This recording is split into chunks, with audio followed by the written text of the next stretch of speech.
Ladies and gentlemen, the Buffalo Bills limped their way to a win against the Miami Dolphins last week. Fortunately for them, they face the 1-6 Jacksonville Jaguars this week. In today's video, I break down this matchup and the panel gives their predictions for this game. Now, on to the preview.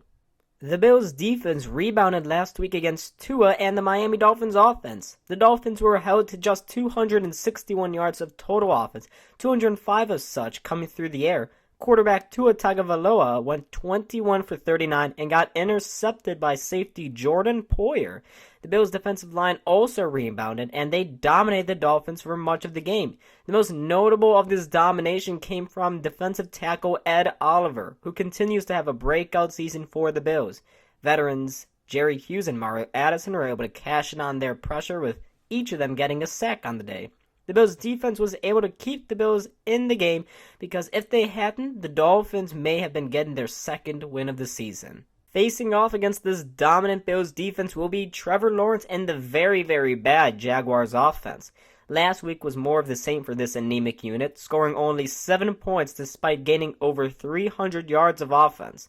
First overall pick, Trevor Lawrence went 32 for 54 for 238 passing yards, throwing for 1 touchdown and 1 interception. The Seahawks defense did a good job of keeping everything in front of them, and because of that, the Jaguars were restricted to checking down the ball all day long.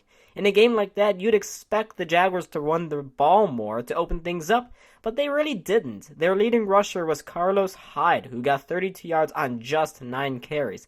They'll need to be more dynamic if they want to pull off this shock upset.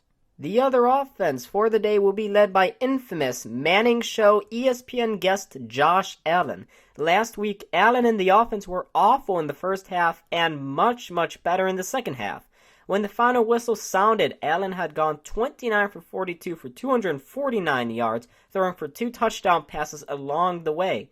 Cole Beasley was the recipient of many of Allen's passes, catching 10 passes for 110 yards in a great day for the short passing plays. Josh Allen was also the leading rusher for the Bills, rushing 8 times for 55 yards. Hopefully we see a much more balanced and consistent performance from this unit against the bad Jaguars defense. The Jaguars defense is 26th in total defense, 29th in pass defense, and 14th in rush defense. So if there's anywhere to attack this unit, it's through the air. Coincidentally, that's where the Bills are at their best on offense. So, yay! Last Sunday, the other Josh Allen had 2 sacks for the Jags, but other than that, there was nothing of note from this unit. Geno Smith didn't have to do much on the day, passing for only 195 yards. The final score looks so lopsided, though, because of an onside kick going for a touchdown for the Seahawks. This play was very reminiscent of Micah Hyde's onside kick from a couple years ago.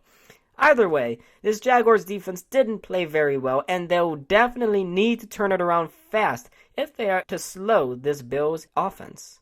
With all of that out of the way, here is what our BSC panel is predicting for this Week 9 matchup. Allen to go out there by himself. Allen on 1st and 10, under heavy pressure, he throws, has his man, it's 4.